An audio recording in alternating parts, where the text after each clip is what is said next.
This episode of Food Psych is brought to you by my book, Anti-Diet, Reclaim Your Time, Money, Well-Being, and Happiness Through Intuitive Eating, which is available wherever books are sold.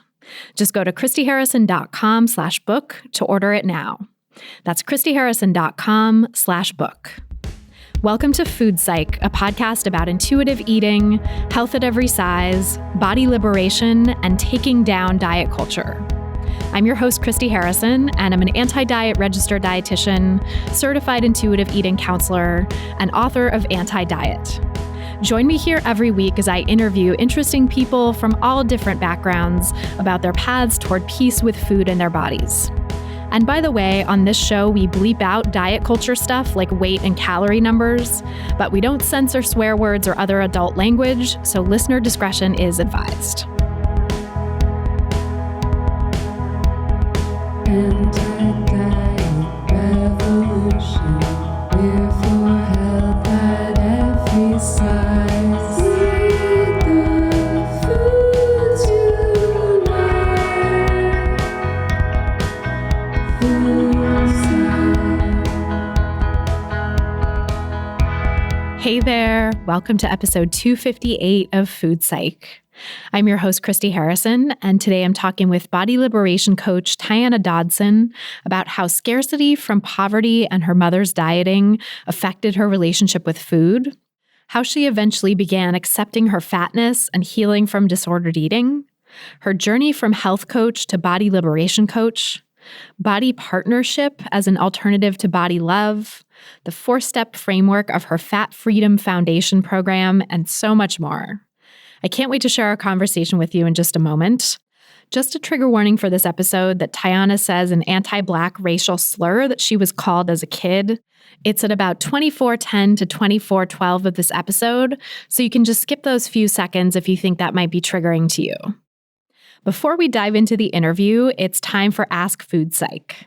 This week's question is from a listener named Anne Elizabeth, who writes, "Hi there. I'm a former chef and my husband is a chef, so we really like food in our household. I'm relatively new to intuitive eating, and I thought I was doing really well with closely following the principles, but we recently took a vacation to Charleston, South Carolina. Charleston is a foodie destination, so we were both excited to eat some delicious food while we were there. At the beginning of the week, I was doing really well. I ate when I was hungry and stopped when I was full. But as the week progressed, I found myself binge eating, just absolutely stuffing myself with delicious food. I felt like a huge failure once I came home, and then I realized that I had not completely shaken the diet mentality. I was on the eat when I'm hungry, stop when I'm full diet, and I had been depriving myself. There are 3 parts to my question. First, can you give me some tips on how to avoid falling into this dieter's mentality? 2, what should our eating look like when we're on vacation? And 3, do you think I can still be a foodie/former chef while also being an intuitive eater? Your podcast has been a great resource to me as I take a deep dive, so thank you." So thanks, Anne Elizabeth, for that great question. And before I answer, just my standard disclaimer that these answers and this podcast in general are for informational and educational purposes only, aren't a substitute for individual medical or mental health advice, and don't constitute a provider-patient relationship. So I'm really, really glad that you caught yourself turning intuitive eating into a diet, because it definitely sounds like that's exactly what's going on. You were making rules that said I'm only allowed to eat when I'm hungry and I have to stop as soon as I'm full. And that's definitely not what intuitive eating is all about. So as I mentioned a couple weeks ago, and as I've discussed here and elsewhere a lot, the first principle of intuitive eating is to reject the diet mentality that would turn even intuitive eating into a diet. Now, it sounds to me like you're still definitely in the diet mentality when you're using words like doing really well and what should our eating look like. So remember that there is no quote-unquote doing well or quote-unquote doing badly with intuitive eating. You're definitely not quote-unquote a failure for eating past the point of fullness. Intuitive eating is a practice and a process, and it's not a diet where you're either on the wagon or off the wagon. So I would just encourage you to look at any sort of black and white terms like that might be coming up for you and try to nuance them a little bit. As far as what you're eating, quote unquote, should look like on vacation, I would invite you to reframe it as, how would you like to eat on vacation? It sounds like you and your husband really love traveling to food destinations and eating the local food, and that's awesome. And it sounds like that probably brings you pleasure and satisfaction. And that's one of the principles of intuitive eating. And as Elise Resch says, it's really the driving force of intuitive eating. Satisfaction, she says, is like the hub of the wheel that drives intuitive eating forward. So I would encourage you not to look to me or any other outside source for how you quote unquote should be eating on vacation, but instead to look to your own sense of satisfaction and pleasure to guide you. And when you do that, you might recognize that you feel more pleasure from food when you eat until you're at a high level of fullness, or you might find that you get more pleasure when you're not uncomfortably full at the end of a meal. Both of those, or anything in between, are all morally neutral and equivalent. So it's all just a matter of what feels good to you. And the process of intuitive eating is a process of exploring that, exploring what feels good to you, exploring what your needs are and your desires are, and trusting those. And of course, I want to highlight here that the ability to stop eating before you're at a state of discomfort rests on being able to eat enough food in general and not feel deprived. Because when you're deprived, as you probably were when you were doing the hunger and fullness diet, your body eventually pushes you to eat a lot. It often pushes you to eat to the point of discomfort, right? Because it wants to make sure that you don't starve. So that's your body looking out for you in situations of deprivation. So instead of cracking down on the binging, I always recommend working to stop the restriction and deprivation instead, because that allows the body and the brain to really trust that there will always be enough and that your body can stop at a point of comfortable fullness without having to worry about future deprivation.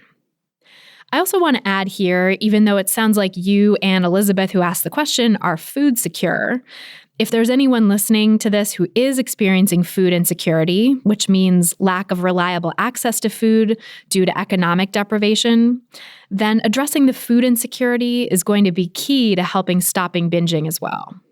And that might be more challenging for people in difficult economic situations. So intuitive eating there really is just about working towards reliable, consistent access to food in any way you can. There's no quote unquote doing it wrong in intuitive eating. And especially if you're food insecure, really the primary goal of intuitive eating is just to make sure that you have enough. And in a moment, you'll actually hear from Tiana Dodson, who experienced, as I said, both food deprivation due to poverty and due to diet culture. And I think that's a really important intersection to recognize, is that a lot of people struggle with both. But getting back to your questions, Anne Elizabeth, I think the way to avoid falling back into the diet mentality is to be really self-aware about it, which it sounds like you already are, right? You recognize that when you got back from your trip, so that's awesome. So continuing that self-awareness, continuing to develop a consistent practice of noticing how you're relating to intuitive eating and how you're relating to food in your body, and then challenging the diet culture beliefs that arise, because of course, there will be internalized diet culture beliefs that keep coming up. I'm not sure how you learned intuitive eating in the first place, whether it's from reading the book or just trying it on your own with a podcast and other kind of self-study resources. But I would really recommend reading the new 4th edition of Evelyn Tribole and Elise Resch's book, Intuitive Eating, which just came out earlier in 2020. Or if you want a more interactive experience with community support as well, you can join my Intuitive Eating Fundamentals course, where we really focus on helping you root out and reject the diet mentality and stop turning intuitive eating into a diet, because I know that is so common with people in this process. And so I really work to head that off at the pass in the course.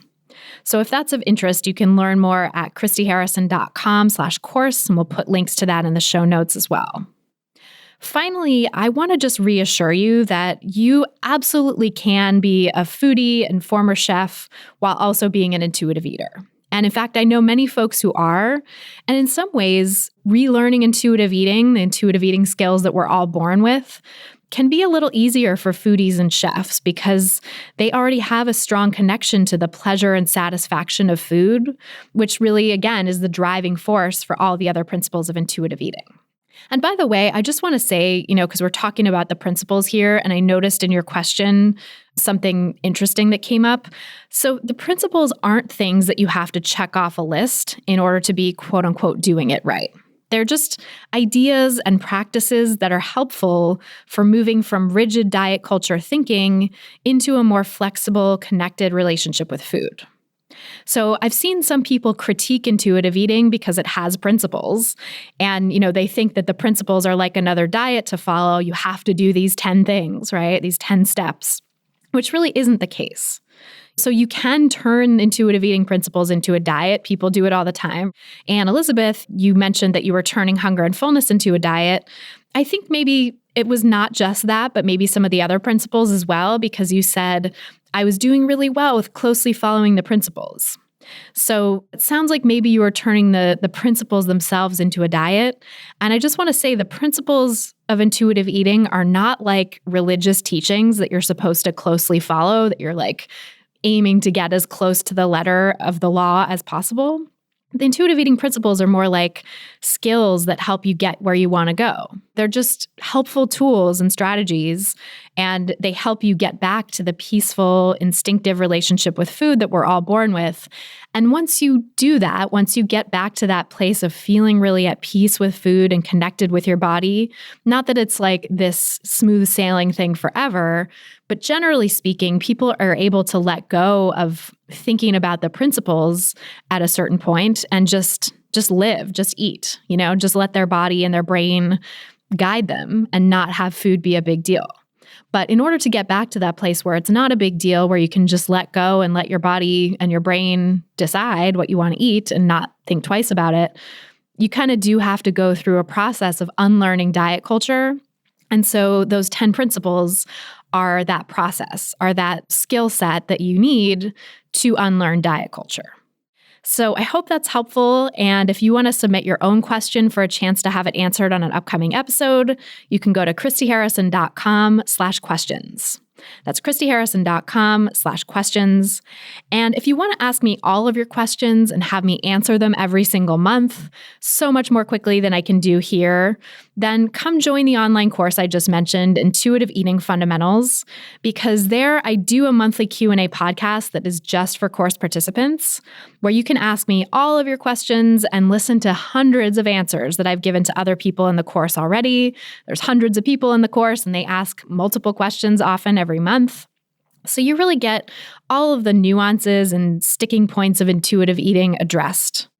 And that's one of the ways in which this course helps give you consistent support for rejecting the diet mentality in all of its sneaky forms, including the forms that want to turn intuitive eating into a diet. I would say that actually the vast majority of my answers in that Q&A are about helping people recognize where they're still caught in the diet mentality and just not seeing it. You also get 13 modules of audio and written content in the course, which teach you the principles of intuitive eating, which, as I mentioned, are really just different skills and practices to help you make peace with food. Plus, you get to be a part of a private community forum just for course participants, where people get to have daily guidance from my team and from me and from each other, and really go through this anti-diet work together with support so that you can all help each other recognize and reject the diet mentality and get through, again, those sticking points that tend to come up in intuitive eating. So if you're ready to break free from diet culture, reclaim the life it stole from you, and join a community of hundreds of other great people who are on the same path, you can learn more and sign up for the course at christyharrison.com/course. That's christyharrison.com/course. And now a public service announcement. If you live in the United States and you're listening to this episode the day it comes out, tomorrow is your last day to vote. So please vote. Make your voice heard, because it really does matter now more than ever before. I know there are all these false narratives flying around about voter fraud and how your vote is supposedly not going to count, and all of these social media posts from bots and trolls and bad actors. But the truth is that your vote is your power, and these bad actors in our own country and abroad are trying to keep you from going to the polls because they know the incredible power that your vote truly has. They wouldn't be trying to convince you your vote didn't count if it really didn't count, So take back your power and vote. We can't afford to have anyone throw away their vote because they think they know the outcome or because they think their vote doesn't matter. Go to votesaveamerica.com/plan to find your polling place and make a plan to vote on November 3rd. That's votesaveamerica.com/plan. And now, without any further ado, let's go to my conversation with Tiana Dodson. So tell me about your relationship with food growing up. Relationship with food growing up is a big question. So I am biracial. My dad is Black and my mom is from Guam. And I actually didn't grow up with my dad, but I grew up with my stepdad, who also was Black. So food was always like soul food tinged because my stepdad was from Georgia and my mom was really happy to make that kind of food. And then like we had like our celebration fiesta food. So like there were these Guamanian dishes, these chamorro dishes that my mom would make every now and again. Like it wasn't an every night sort of thing, but like they were always really celebratory. These were the things that were really like pleasurable to not just eat, but like also the whole thing around them, you know? It wasn't just like, okay, this is dinner on Saturday. It was like, oh, we're going to have estufao or we're going to have pensit, you know, like it was something special and it was something kind of exciting. And so like to sit with my mom and like help to do whatever my inexperienced child hands could do, like was always really fun. But my mom was somebody who was a dieter, definitely. And I didn't actually ever directly receive challenges about my eating habits or even my body from my mother. These came like subliminally in some ways by watching her do the things that she was doing, and also from other people who would make comments about my body, like being larger body, because I've always been a larger body person. And so my mom would buy snacks for us because like she worked really long hours and we would come home from school. We were latchkey kids, me and my sister, and we'd let ourselves into the house, and she liked to have snack food for us so that we could have something to eat when we came home from school. I was born in 1980, so this is like, you know, the late 80s, the early 90s, where like fat-free, low-fat stuff was really starting to be a big deal. And so I remember she was so into buying this fat-free stuff, and they were terrible. they were terrible things to eat, you know? Because I mean, I now know that is the thing that tends to give something flavor. And unfortunately, when something's fat-free, they tend, you know, the manufacturers tend to make up with it with like other just junk, and that's just not as tasty. So I would be eating something like Snackwell's cookies. That was like a brand that was like known for being like low fat. And they were just like, the texture was crappy and they tasted not great.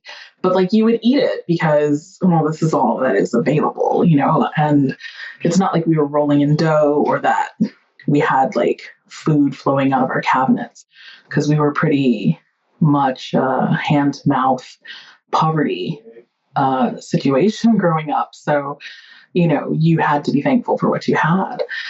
And yeah, I mean, it really sucked because I remember wanting good things and going and staying the night with friends and just like loving it, just loving staying the night at friends' places because their moms didn't have fat-free stuff, or like their moms would like bake cookies, or I am so sure that my childhood friends would be like, oh yeah, Tiana, we remember her. She was super greedy, because I was able to eat food that wasn't low fat or fat free at these other places.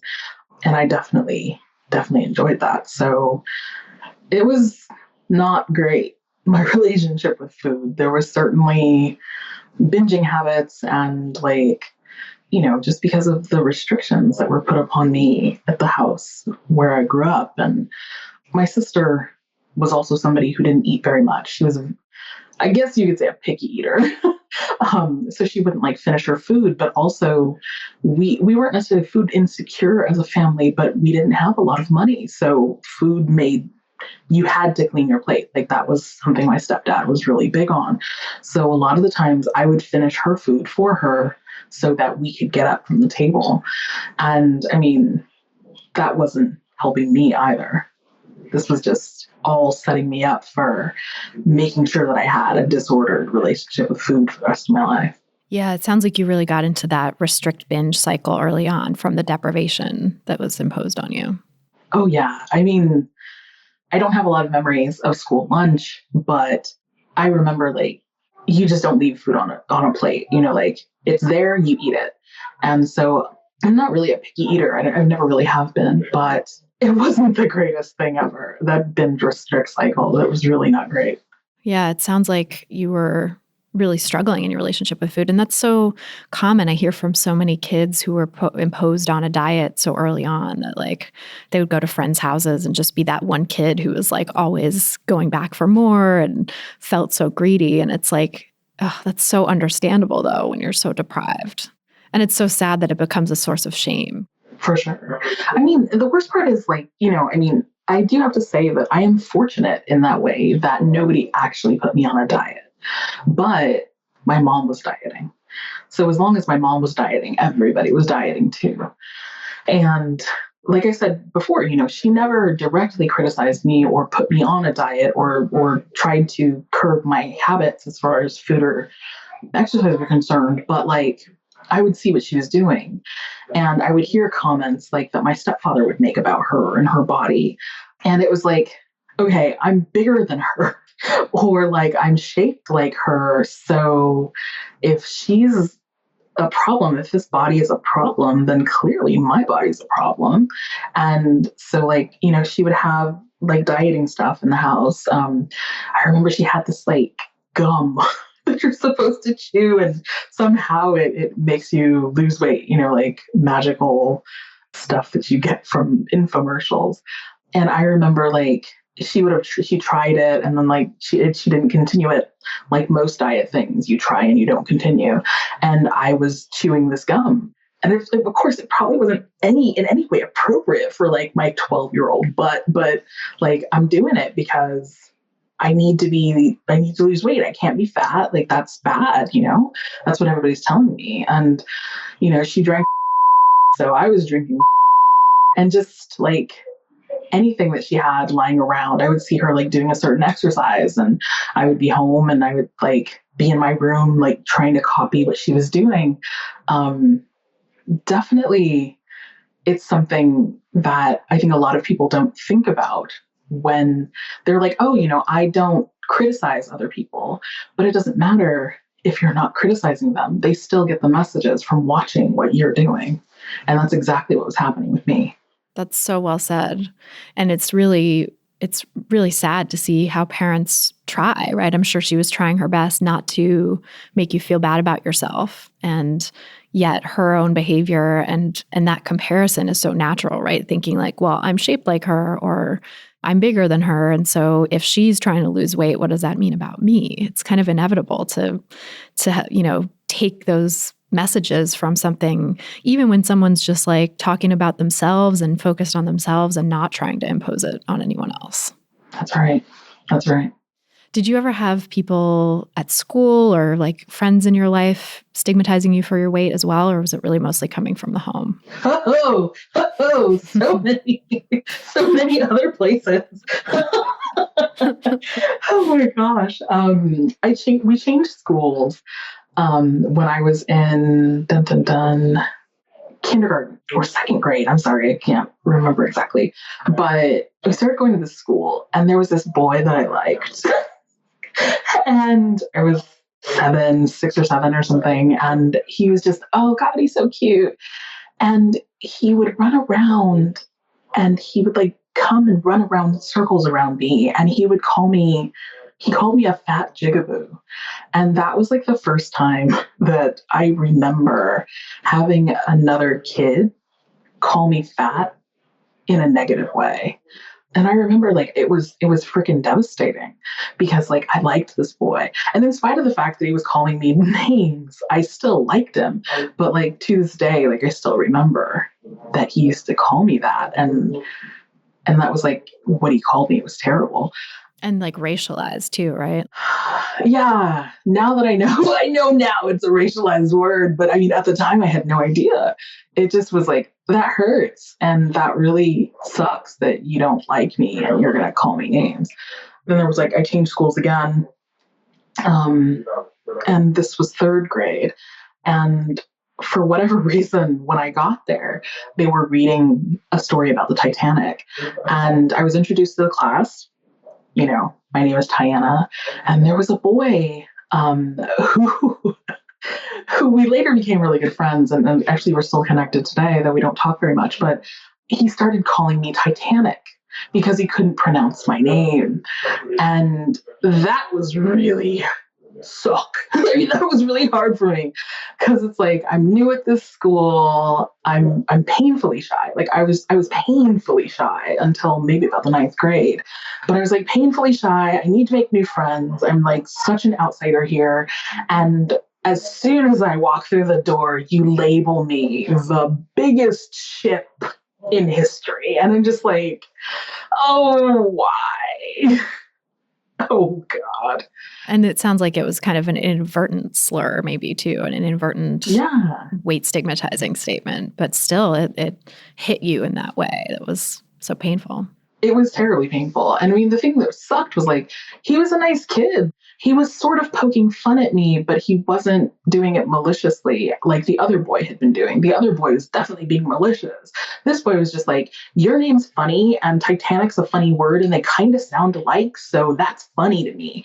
And so like, he called me that for years. He called me that for years. It was horrible. Yeah. Oh, that's so hard. And I mean, I'm sure he wasn't calling you that just like one-on-one. There are people around too. So other people are hearing this. Yeah. I don't remember if other people called me Titanic. I do not remember that. But I do remember every time he called me Titanic, like even when like we started to be really good friends and he was still calling me Titanic, I knew it was like, this is now my pet name, but it still was hurtful, you know? And so like that's also that like kind of push and pull sort of human relationship bullshit that we have to deal with, you know, where it's like, I know you care about me, but also this hurts. Yeah. And probably being younger, you didn't have the language to talk about it. You didn't have the ability to say, hey, this is hurtful. Like, please don't do that. Or, you know, explain what the sort of stigmatizing nature of it was. It probably just felt bad. And you're like, well, I can't say anything. So. Absolutely. Because of course, you know, like, it's not like I was an empowered child, you know, like being biracial has always been kind of, how to say, like, it's always been something that's othered me because I'm never Black enough, but I'm also never Asian enough either. And so I'm always like, outside in that way. And then like I excelled academically and of course like that's not cool. So, you know, you're a nerd. So that's not cool. And then I also happened to be fat. And the only things that weren't wrong with me is like I didn't have glasses or like weird gross skin or was like, you know, disabled or ugly. Like I didn't have those things. But I mean, it was really hard to not ever feel like I belonged. Yeah, completely. It sounds like a very othering experience on a lot of levels. I grew up in Colorado Springs, which is a military town. And so even though we stayed put, my friend group never did. Because what was happening is, you know, like their parents would get orders and they would be stationed somewhere else. And so like give or take every 2 years, like I had to start again with friends. It was really terribly frustrating. I mean, especially somebody who always felt like an other and was really shy. It was never like, hey, come be my friend. It was never me going and approaching people. It was mostly like I was getting friends because they were like, hey, weirdo, I'm weird too, so let's be weird together. Right. So you weren't seeking out the friendships. They were kind of just coming to you. I mean, of course I was seeking them, but I mean, just like so scared to ever approach anybody. That was just not a thing. Yeah, I can identify with that. I was painfully shy for periods in my childhood too. And it's really hard. It's really hard. You want it so bad. You want friends so bad. And then you're just like, why isn't it happening? I know. It's terrible. It sounds like that was kind of through like adolescence, maybe all of this was happening. Yeah. And your relationship with your body and food sounded pretty chaotic and deprivation driven. What happened from there? What sort of unfolded in your relationship with food as you maybe went out into the world, left, graduated high school and started to become an adult? I mean, high school, like basically through adolescence and high school, like my body just kept getting bigger. And it was so terribly frustrating because I would find a fat friend, and then they would like spend a summer working out or, they got into a new sport and now they're thin, and it's just like so frustrating to keep being left behind that way. So college was an escape for me. Like I definitely used it that way. It was my escape plan because Colorado Springs just felt too small and too rural and too sheltered of a place. And I was like, there's got to be more world out there. There's got to be more than here. And I went looking specifically for colleges as far away that you can get in the United States without like leaving the contiguous United States. And I had a friend in high school who ended up going to Howard University, and that's a historically Black school in DC. And I went to go visit her. She would come home and tell us these stories because she was 2 years older. And I thought it was amazing what was going on there. And I was like, I want some of that. So I went to visit her and I fell in love with the school. And it was a perfect opportunity for me because I was really looking for Blackness. Like, how can I have a Black experience, And I didn't really think about my body too much at that point. I knew I was fat. I had kind of gotten over it, or at least I thought I had, it just wasn't such a forefront thing at that moment in time, even though, of course, if I'm really honest, it was always there. But when I got to college, it was a completely different experience because all of a sudden I'm quote unquote exotic. So being in DC was really different for me in a lot of different ways. Number one, because Colorado Springs is a larger city, but it has a very small town sort of feel. So I was like, the country mouse coming to the city. It was a lot. And also for the first time, I was attractive and desirable, which I just reveled in. It was so good. But that doesn't mean that it was healthy. And it doesn't mean that it was actually really good for me, because I didn't know how to handle that. I didn't know how to be attractive, and I didn't know how to deal with this new attention that I was receiving. And so like, it was so strange because on one hand, I'm getting a lot of this attention that I hadn't really gotten in high school because I wasn't thin and I wasn't white and I wasn't blonde. All of a sudden it's like, oh my God, you're so beautiful. And like, ooh, you're so curvy. And it's just like, it was so good. But also it was challenging because I'm here in this place surrounded by Black people. And I keep having it pointed out to me how much I don't fit in here because I don't look Black and I'm not Black enough. And so like, that was really hard because I just really thought I was going to belong. And I just really didn't. That sounds really painful. Yeah. And unexpected too. For sure. Unexpected elements of all of it, right? Because it was like you were this attractive, exotic person, desired person, but also not someone who was seen to fit in or belong. Yeah. So it was just weird. It was like, how can I be both at the same time? I was so confused by it. And of course, like at the very beginning, like everybody, first year of college, you're trying to battle the freshman. And the way I battled the freshman was basically just being too busy to eat because I studied mechanical engineering and it's a tough program. They require a lot of you. And also that semester, my second semester, I decided to join an organization, a fraternity, because it's a co-ed organization. And like, that just took up so much of my time. I was carrying 18 credit hours, plus also doing extracurricular activities for this organization in the evenings. I was exhausted. So I did not actually gain freshman. I lost freshman. So in that way, I was like feeling really good about myself going into that summer because for, the first time physically, my body's kind of looking a way I want it to look. Or it's at least it had a feeling like it was going the right way. It was going the right direction. But it was so hard in college because you're staying in dorms, you don't have time, you have really late nights, you have early mornings, and it's not like you have money for Whole Foods.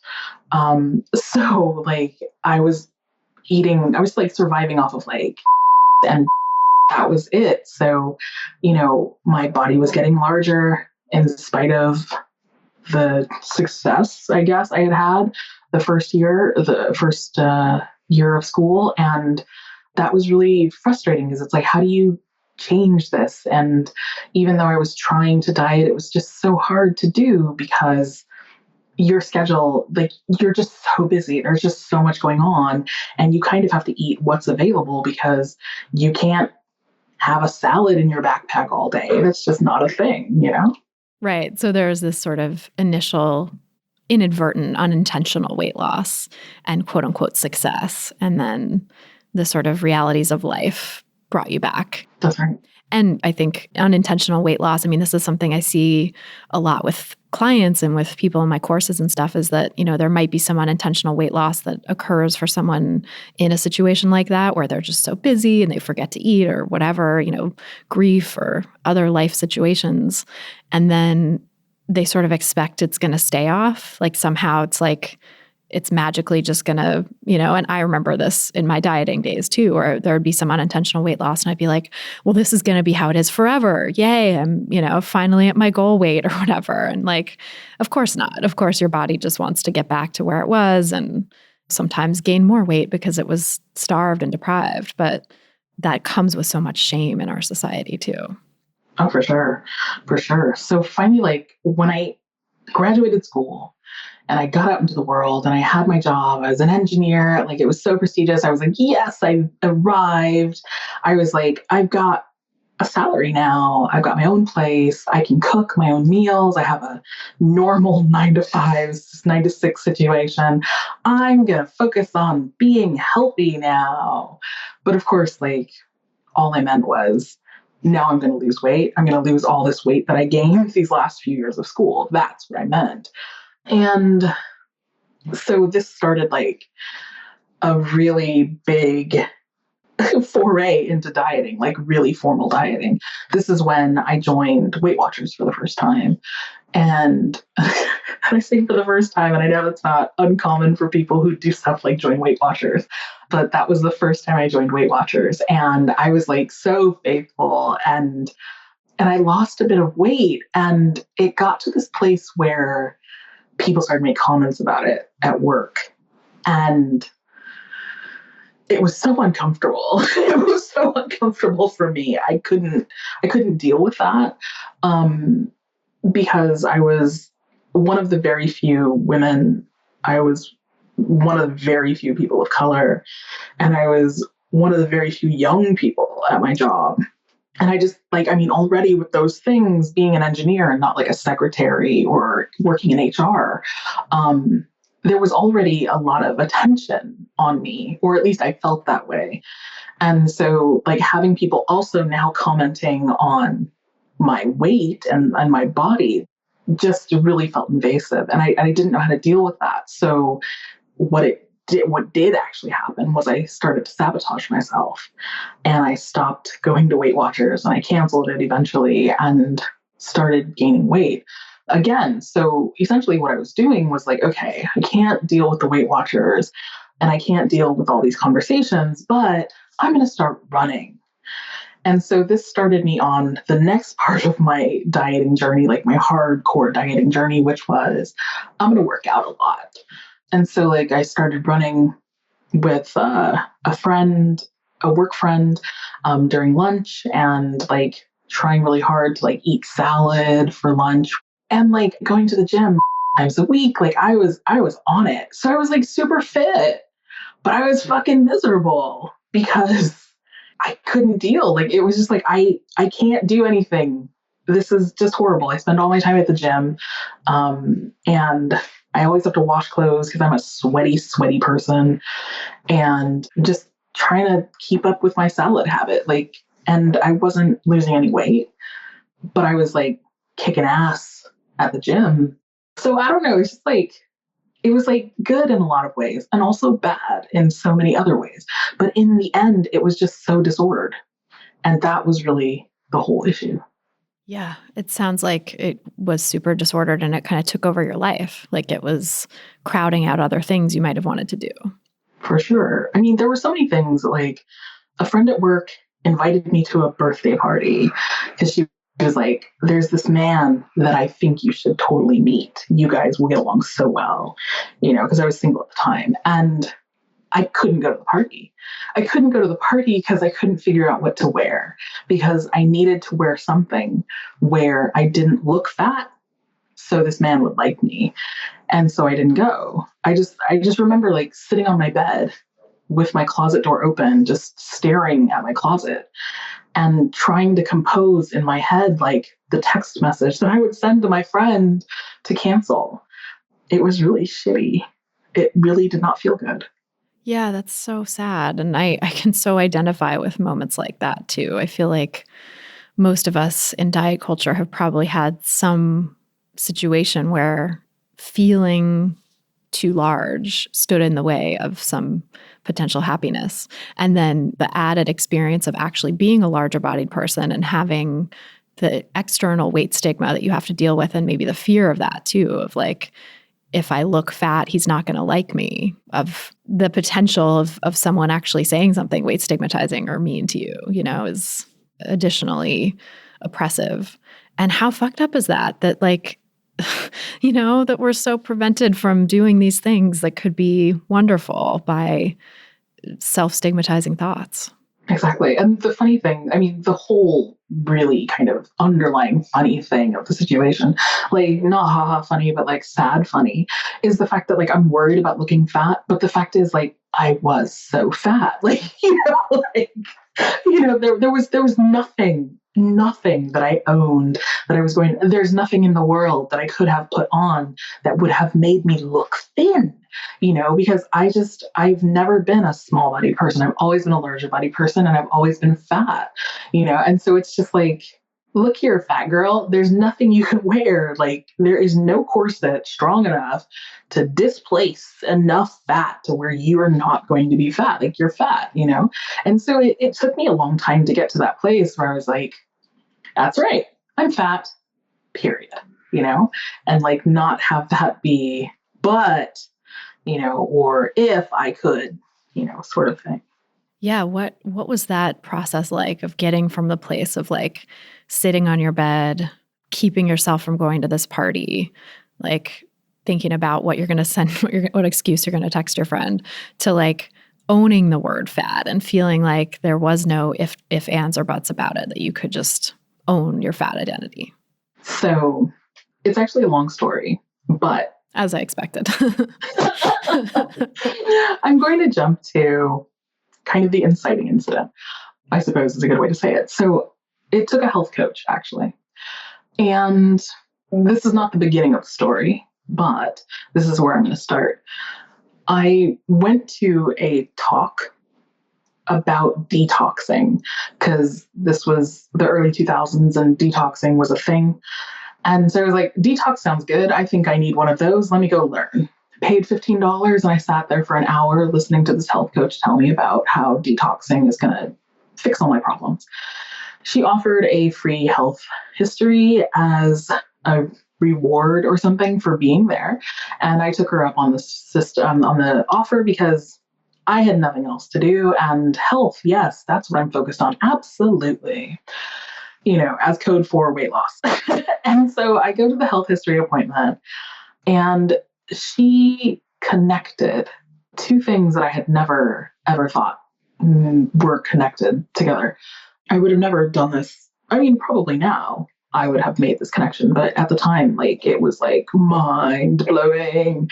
But she connected my weight gain with like the situation, the negative situation that was going on with my family at the time. When I was about 8 years old, there was a lot of strife in my family, and I was like, oh my God, you know things. I need to pay you money because I need to work with you because you're definitely going to help me lose all this weight. Oh, yes, let's do this. So I'm seeing this health coach, and she's a raw vegan, and her goal was to get me to also be a raw vegan. So I definitely learned how to eat vegetables with her. So that was something that was really super, because vegetables were always kind of a contentious thing, something I didn't really know how to eat, besides like dry ass salad and like stuff that came out of cans. But I like didn't really know how to do anything like make a vegetable delicious. Like I just didn't know how to do that. And she helped me really understand like vegetables can be delicious. And there's a lot of different types of vegetables, not just these like 3 that you actually know, but like so many different types. And so that was like wonderful. That was a wonderful thing to learn. She also helped me understand that like nutrition is cool. And I actually think nutrition is very cool. And I really like nutrition. And I want to go deeper into this stuff. And she also just looked cool to me. Like, she always looked so damn happy, and she worked from home, and she did yoga, and she had like this really nice little butt. And I was just like, I want that life. I want that life. Like, I want that. How do I get that? And all I could see was like, she's a health coach, and that's how you get that life. And I was like, yes, that's what I'm going to do. So at this time, I was dating my husband long distance. This was before we were married. He was in Germany at the time, and I was in New Jersey. And we had decided through a very, very sexy and romantic spreadsheet of pros and cons that I was going to move to Europe. So I had to leave my job and leave my life behind in the States and pack up my stuff and go to Europe to be with my husband and get married and all that good stuff. So when I got to Europe, I played Holly Homemaker for like the first 3 months, and I was just like, okay, I'm bored. It's been lovely making, food from scratch, but I'm bored now. I need something to do. And so it took about, oh God, almost a year, but I finally decided I'm going to go start being a health coach. I'm going to start doing it. I'm going to learn how to be a health coach. So I went to health coaching school, and at health coaching school, that was hard. What I was learning wasn't hard.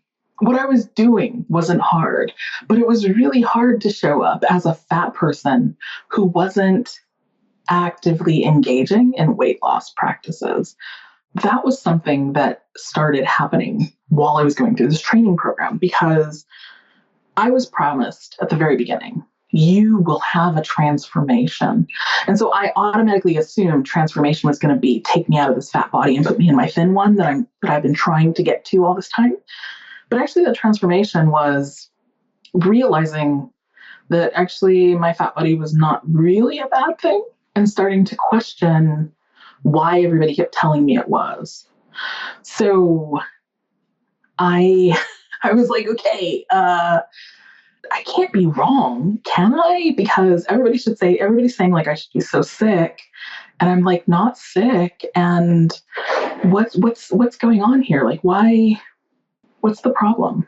Was the health coaching school like teaching you that larger bodies were bad? Was that like part of the curriculum, or were you sort of just picking that up from the culture? I mean, obviously you had picked it up from the culture, but continuing to.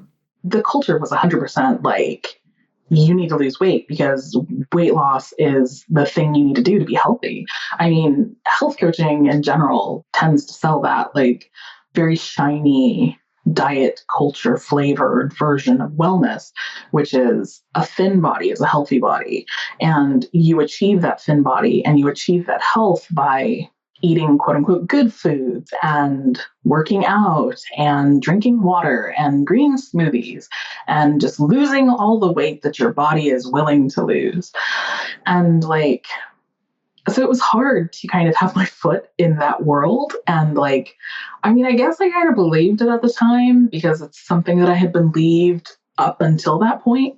But it was just like, hold on, I'm not fat and sick, and I'm not unhappy. And I'm active and I'm eating well and I'm still fat. So what's the deal? There's something that doesn't make sense here.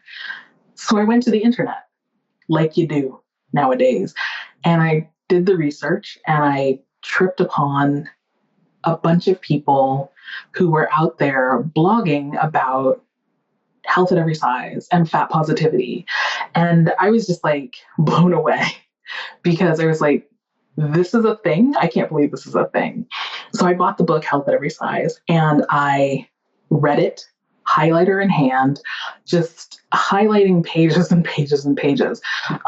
Like I still have that book and like you flip through it, it's just glaring at you with color because everything in that book was so affirming of like my experience and like the things that I was coming to understand and believe about myself.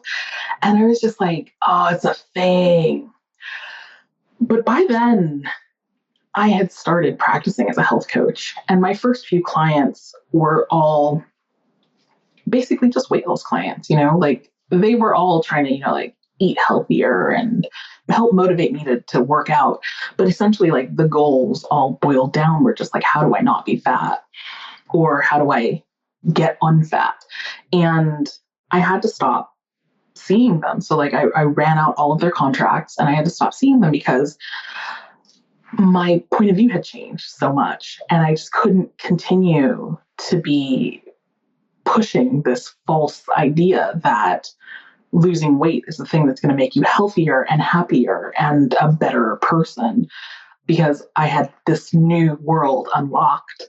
And it was kind of hard because it's like, how are you a health coach? How do you practice health coaching as a visibly fat person who isn't interested in weight loss? How do you do that? And that was challenging.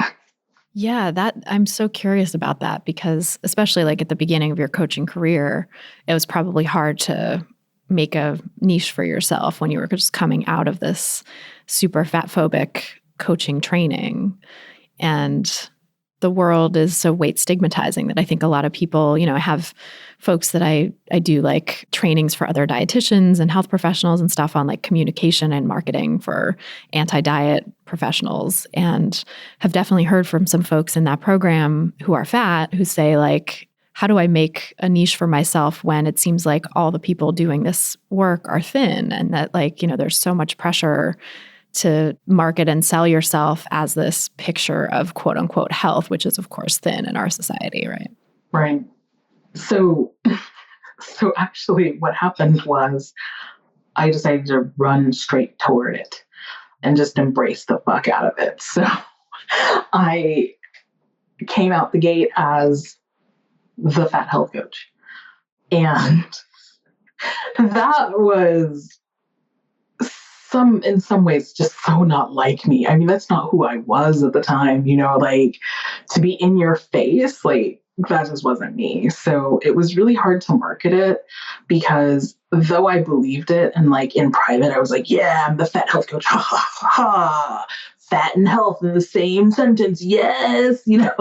And like my tagline was like something like, I'm fat and I'm healthy and it's okay, and it's like, it's a thing, it's just like, it was so like in your face, but like, that's just so wasn't who I was.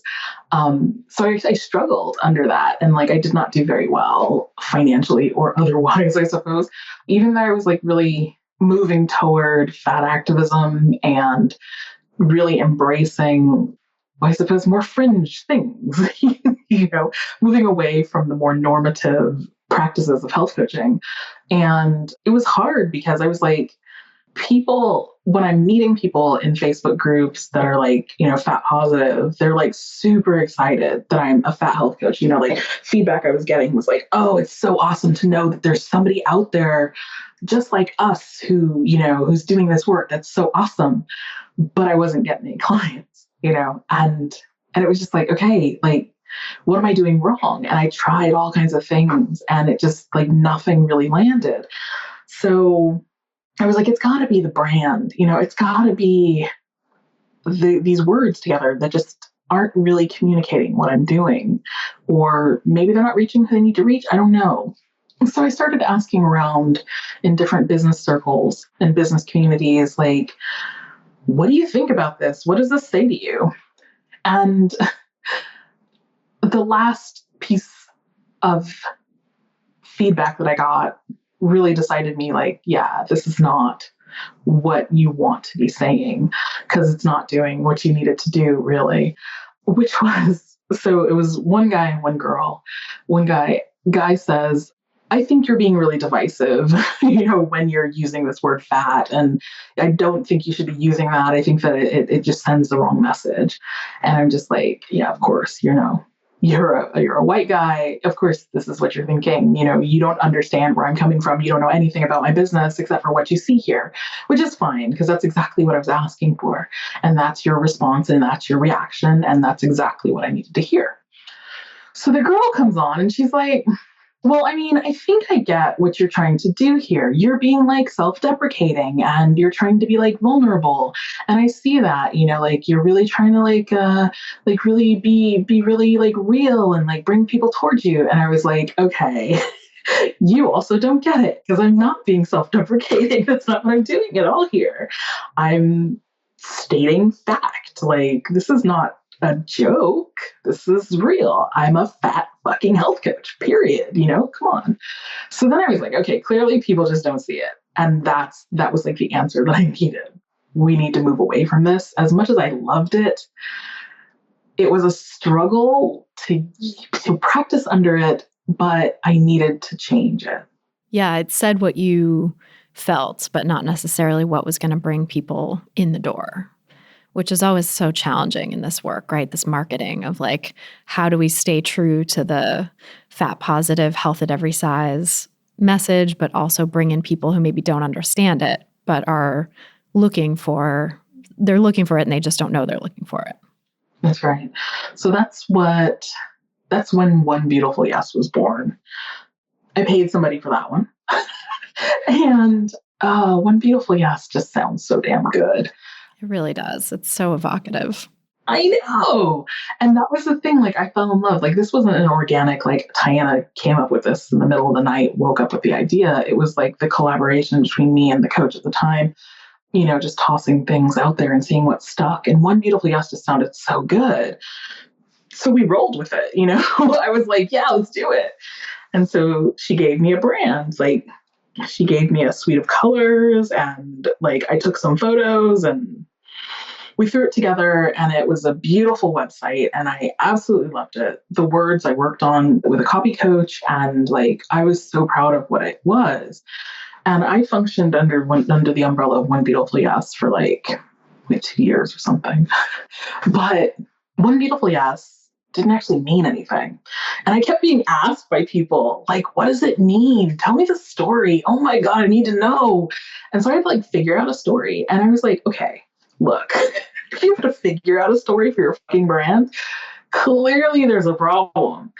And I just had a hard time like figuring out what the problem was. And so like I'm under the umbrella of One Beautiful Yes, which tells you nothing about what I do. And though I really liked it, and it was like really flexible because it doesn't really tell you anything, that was actually a problem. Because it wasn't like it was making me more successful. It was more attractive, but it wasn't more successful. And I was just like, there's a problem here. It's not good for like search engines, right? It's not like someone's going to stumble on you if they're just searching for like health coaching or whatever. No, exactly. Like, I mean, like when people are Google searching stuff, it's like, usually at odd hours of the day and they're tending to ask questions and One Beautiful Yes doesn't answer any questions, it's just like, it's so unclear. And but that's where I was, at the time. I was still trying to figure out how to do what I do. And I was really using the time, which I didn't realize, but I was really incubating myself. Like under One Beautiful Yes, like I had just become a mom and that was a big deal. that was a huge life change. I mean, oh my gosh, like my pregnancy was amazing insofar as like it was the first time I really felt in partnership with my body and really trusted my body and was really amazed at what my body was doing and like proud of it. That was the first time that I'd had that experience. And it was so terrible because at the same time, like I'm a fat pregnant person. And as a fat pregnant person, everybody is putting their fat fear on you. And that was really hard. I mean, it was really hard. But at the same time, it was just like I would like sit on my sofa, rubbing my belly and like just knowing what was going on. And like my body is doing this. Yes, it's so good. And it was like, it was just such an amazing experience. One beautiful yes, right? Maybe that's some part of the origin. I don't know, but it was just like, it was like I was telling people the one beautiful yes is the yes that you say to yourself. And absolutely, I believe that, absolutely. But it was still unformed. It was like, okay, and what comes next? What comes next? And what came next was understanding that fatness is political. Understanding that my identities, all of the identities that I hold, and you know, like I came out as queer, like I wouldn't say came out. I didn't come out as queer. I embraced my queerness during this time as well. And it was just like, just kind of going this direction. I'm getting fatter. I'm definitely queer. I'm just going weirder, just getting weirder and weirder as I'm going along. And I'm just like, what's going on here? Social justice. Yes, this is a thing. Activism, it's a thing. You really care about this. All of these identities that you hold, all of these marginalizations that are a part of you, these all deserve a place. And one beautiful yes ain't doing it. Just ain't doing it. So I was like, fuck, what do I do now? And the obvious answer is rebrand, right? Because like I had tried the webinars and I had tried email classes and I had tried like one-on-one coaching, little packages, one-off coaching. I had tried all kinds of things. And it just like, I was going a good direction. People were getting interested, but I was still not getting traction. And I was so frustrated. And so at the end of because what is this, 2020? Goodness gracious. And like most of the way through 2020 at this point, which is wild. Oh my God, yes.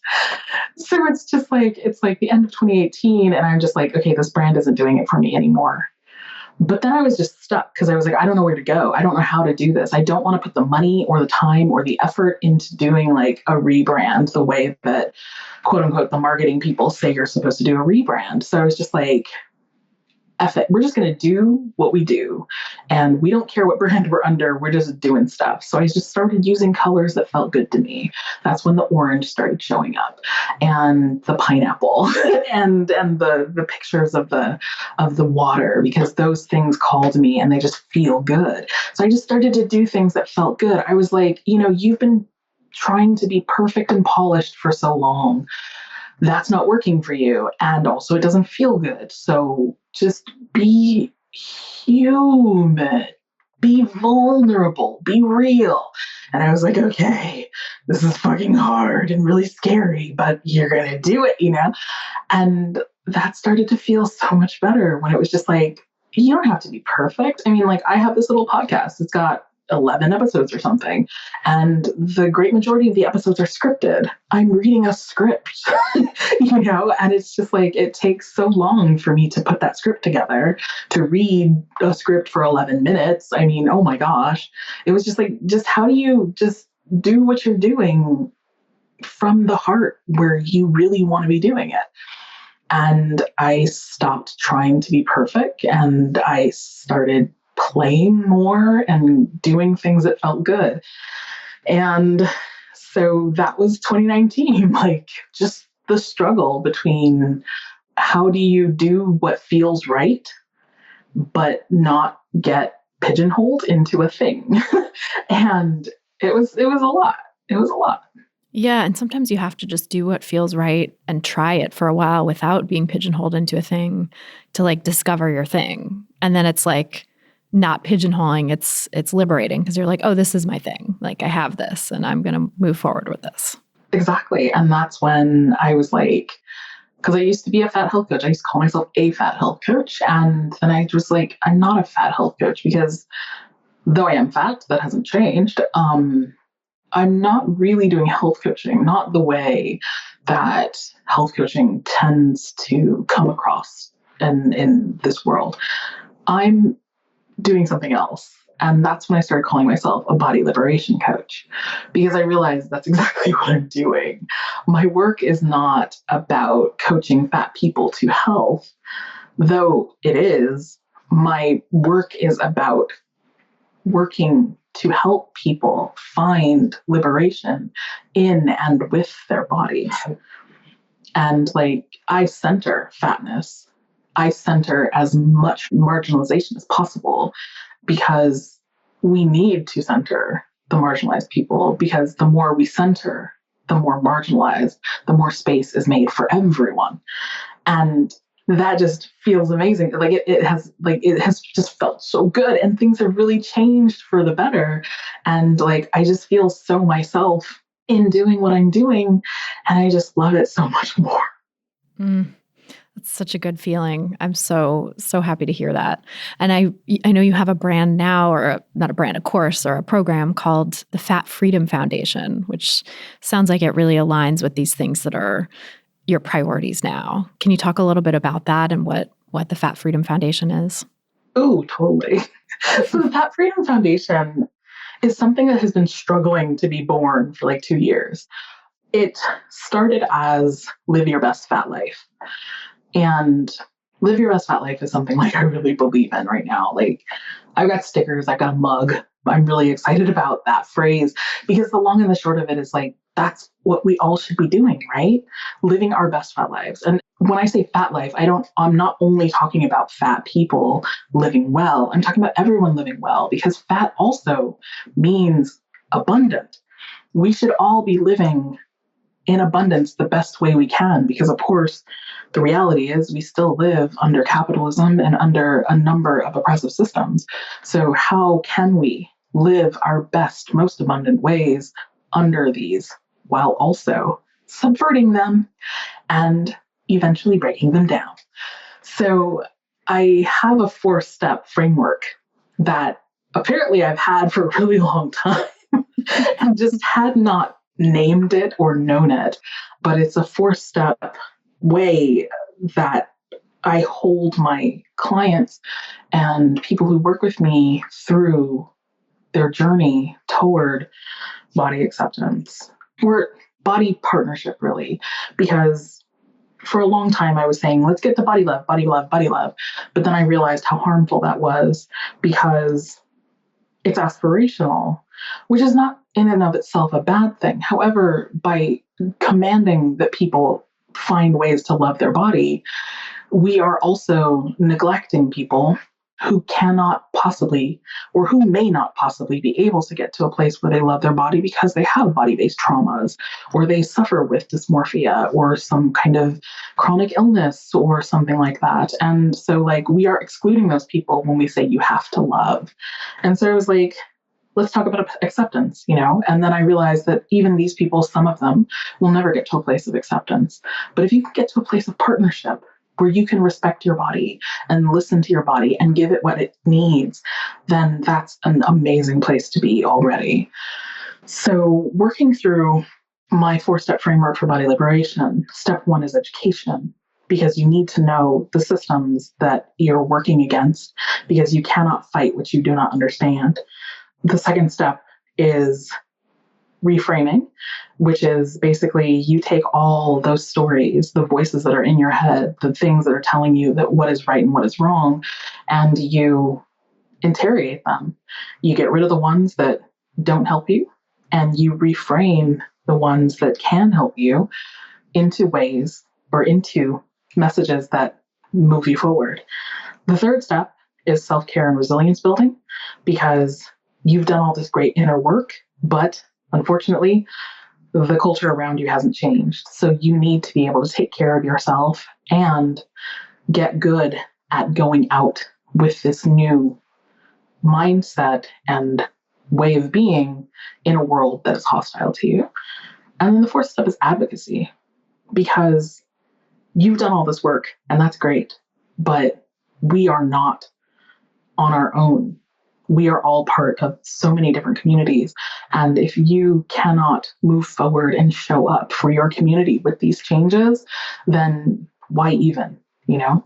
So this is my 4-step framework, and Fat Freedom Foundation is a membership program. It's a monthly membership program where we're meeting every week to sit down together for 90 minutes with people who want to do this work, who are saying yes to themselves. They're saying yes to anti-oppression. They're saying yes to creation of a better, more liberated world. And we're just having conversations about what's coming up, what we're struggling with. And we're just in there being real, being radically kind, and practicing radical consent. That's what we're doing. That's what it's about. Oh, that sounds beautiful. It sounds like something that so many people need. And that support and that community is everything, I think. It's been so good. Like, I'm always so excited to start my Zoom up and like see who shows up. And the conversations have been so rich. And it's not me leading a group. It's me being there as a resource and a leading learner. But I'm also there, like I said, to learn, like, because I have been taught some things and I have like had some people challenge me, and it's been so good because it's all of us helping each other. Oh, that's brilliant. I love it so much. Can you tell us where people can find that and sign up, and also just learn more about you and your work online and everywhere you are? Absolutely. So you can find more about the Fat Freedom Foundation at www.bit.ly/becomefff, or you could go to my website, which is tianadodson.com. So TIANADODSON.com, or you can find me on Instagram. That's usually where I'm playing these days. And I'm on Instagram at I am Tiana Dodson. Come say hi. Wonderful. We'll put links to all that in the show notes so people can find you. And it's been so great talking with you. I just loved hearing your story, and you're doing such awesome things in the world. And I'm happy to know you. No, thank you. Thank you for having me. It's been great. So that is our show. Thanks again so much to Tiana Dodson for joining us on this episode. And thanks to you for listening. If you've gotten something out of this podcast, please help us reach more people who need the anti-diet message in their life by sharing this episode and subscribing to the pod on Apple Podcasts or your favorite podcast platform, wherever that may be. You can see all the places, or maybe just most of the places, to subscribe. There's probably others that aren't on this list, but see a lot of them at christyharrison.com/subscribe. That's christyharrison.com/subscribe. And you can also leave us a nice rating and review in your podcast provider of choice, which is another way to help new listeners discover us, and I always so appreciate it. If you're looking for some practical tips to help you get started on the anti-diet path, grab my free audio guide, 7 Simple Strategies for Finding Peace and Freedom with Food. Just go to christyharrison.com/strategies to get it. That's christyharrison.com/strategies. To get full show notes from this episode, including all the resources we discussed, plus a full transcript, just go to christyharrison.com/258. That's christyharrison.com/258. And to get the transcript, just scroll down to the bottom of the page and enter your email address. This episode was brought to you by my book, Anti-Diet: Reclaim Your Time, Money, Well-Being, and Happiness Through Intuitive Eating, which is available wherever books are sold. Just go to christyharrison.com/book to order it now. That's christyharrison.com/book. A big thanks, as always, to our editor and sound engineer, Mike Lalonde, our community and content associate, Vinci Chue, our administrative assistant, Julianne Watasik, and our transcriptionist, Mycroft Holmes, for helping me out with all the moving parts that go into producing this show every week. Our album art was photographed by Abby Moore Photography and designed by Melissa Alam. Our theme song was written and performed by Carolyn Pennypacker Riggs, and I'm your host and producer, Christy Harrison. Thanks again for listening, and until next time, stay psyched, and please vote tomorrow.